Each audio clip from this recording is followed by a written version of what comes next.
Muy buenas futuros guardias civiles, vamos a meternos de lleno con una parte del temario de Derecho Civil que es crucial para el examen. Hoy toca analizar tres conceptos que siempre generan dudas: la ausencia, la declaración de fallecimiento y la tutela. Pero tranquilos, que vamos a ir al grano, a ver los artículos clave y sobre todo a centrarnos en lo que de verdad necesitáis para clavar esa pregunta en el examen y conseguir la plaza. Este es nuestro plan de ataque. Primero, la ausencia y sus plazos, que es un clásico. Luego saltamos a la declaración de fallecimiento y a cómo se abre la sucesión. Tercero, la tutela, una figura de protección fundamental. Y para rematar, un repaso rápido a esos conceptos que a veces nos hacen dudar. Así que vamos a ello. Venga, pues primera parada. Imaginad la situación. Una persona desaparece, se va de su casa y nadie sabe nada de ella. ¿Qué pasa con sus cosas, con su patrimonio? Pues el Código Civil tiene un mecanismo para protegerlo todo, y ese mecanismo es la declaración de ausencia legal. A ver, lo más importante aquí es entender el porqué de esta figura. Ojo, declarar a alguien ausente no significa que pensemos que ha muerto, para nada. El objetivo es puramente práctico: nombrar a alguien, un representante, para que se encargue de administrar sus bienes y que no se pierda nada. Es, en resumen, una medida de protección patrimonial. Y aquí, atención máxima, porque esto es pregunta de examen sí o sí. Los plazos. La pregunta clave es muy simple. ¿El desaparecido dejó a alguien a cargo de todo? Si la respuesta es no, si no dejó un apoderado, el plazo es de 1 año. Si sí que lo dejó, el plazo se alarga a 3 años. La regla, para que no se os olvide, es sin poder, 1, con poder, 3. ¿Tiene toda la lógica? Si no hay nadie al mando, la situación es más urgente. Esto hay que grabárselo a fuego.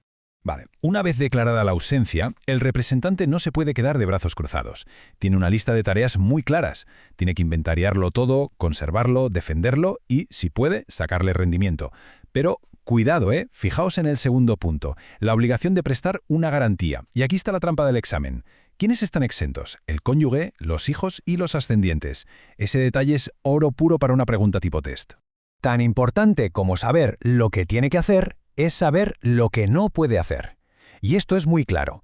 El representante no tiene carta blanca. Por norma general, tiene prohibidísimo vender, hipotecar o hacer cualquier cosa de ese estilo con los bienes. ¿Hay alguna excepción?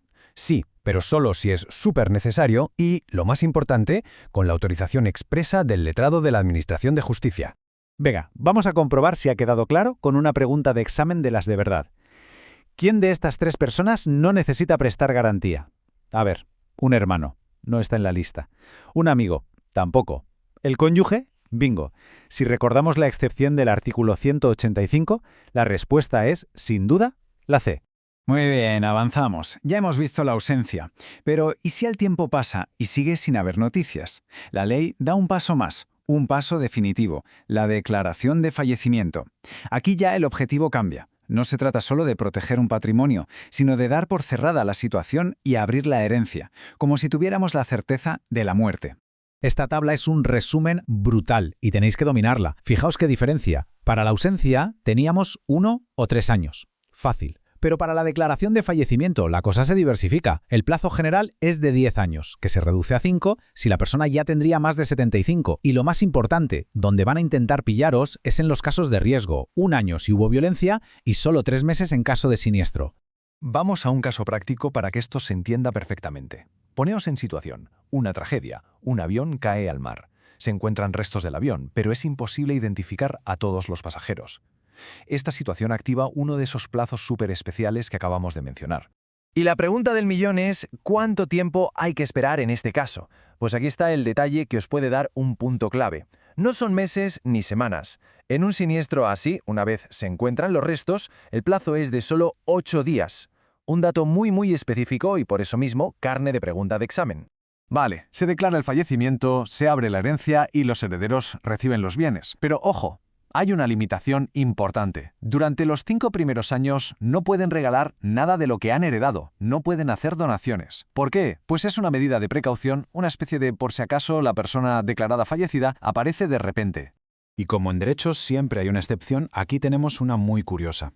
Dentro de esa prohibición de 5 años, los legados normales, como por ejemplo dejarle una colección de relojes a un sobrino, tienen que esperar. Sin embargo, lo que se llaman mandas piadosas, que son legados para fines benéficos o religiosos, esas sí se pueden entregar desde el primer día. Se considera que son prioritarias. De acuerdo, dejamos atrás la ausencia y el fallecimiento y nos metemos de lleno en otro tema fundamental: la tutela. Esta figura es básicamente el escudo legal que se activa para proteger a los menores que por la razón que sea no tienen a nadie que ejerza sobre ellos la patria potestad. Para el examen es tan importante saber quién puede ser tutor como saber quién no puede serlo bajo ningún concepto. Fijaos, hay causas que te dejan fuera de juego automáticamente, como haber sido privado de la patria potestad. Y luego hay otras situaciones en las que es el juez quien puede decir tú no, por ejemplo, si ve un claro conflicto de intereses con el menor. Ser tutor no es solo manejar el dinero del menor, ¿eh? Es una responsabilidad tremenda que va mucho más allá. Fijaos en las obligaciones: alimentarle, educarle, promover su integración e incluso algo tan importante como escuchar su opinión en las decisiones que le afectan. Por eso es una función que siempre está bajo la supervisión de un juez. Venga, otra pregunta tipo test que esta es de libro.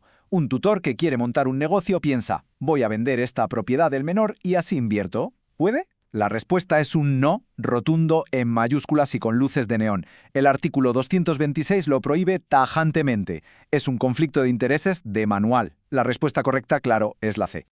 Estamos ya en la recta final. Vamos a rematar con un par de conceptos que suelen causar bastante lío en el examen y que nos pueden costar una pregunta tontamente. Así que vamos a dejar estas distinciones bien claras. Heredero y causaviente suenan parecido, pero no son lo mismo. Un heredero es quien recibe la herencia directamente del fallecido, por ley o testamento. Causaviente es un término más amplio. Imagina que el heredero vende la casa que ha heredado. Pues bien, la persona que compra esa casa es un causaviente, pero no es el heredero. Por eso se dice que todo heredero es causaviente, pero no al revés. Y aquí otra de esas tablas que salvan exámenes. Tutor, curador y guarda de hecho. No los confundáis. La clave está en el nivel de poder. El tutor tiene la representación total, es el jefe. El curador no representa, solo asiste, es un apoyo. Y el guarda de hecho es una medida de cuidado más informal y temporal, sin representación legal. Son 3 niveles de protección completamente distintos. Y nos queda una última figura, que es como una especie de árbitro, el defensor judicial. ¿Cuándo aparece? Su papel es muy específico, cuando hay un conflicto de intereses. Por ejemplo, si unos padres quieren vender una propiedad que también pertenece a su hijo. Para que el negocio sea justo para el menor, el juez nombra a este defensor para que proteja sus intereses de forma imparcial. Bueno, vamos a por el desafío final. Un caso práctico que lo une todo. Un militar, padre soltero, desaparece en combate. Se le declara fallecido a los 2 años aplicando uno de esos plazos especiales que vimos y tiene un hijo menor. A ver, pensadlo bien. ¿Qué 2 mecanismos de los que hemos visto hoy se ponen en marcha automáticamente? Pues ahí lo tenéis. Por un lado, al haber una declaración de fallecimiento, se abre su sucesión, la herencia. Y por otro, como su hijo es menor y se ha quedado sin su único progenitor, se tiene que constituir una tutela para protegerle. Es el ejemplo perfecto de cómo todos estos conceptos están interconectados. Y con este caso práctico cerramos el círculo. Dominar estos artículos, estos plazos y estas figuras es un paso de gigante hacia el apto. Sabemos que el camino del opositor es duro, pero cada concepto que interiorizáis os acerca más a la meta. La recompensa sin duda merece la pena. Muchísima fuerza con el estudio y a por todas.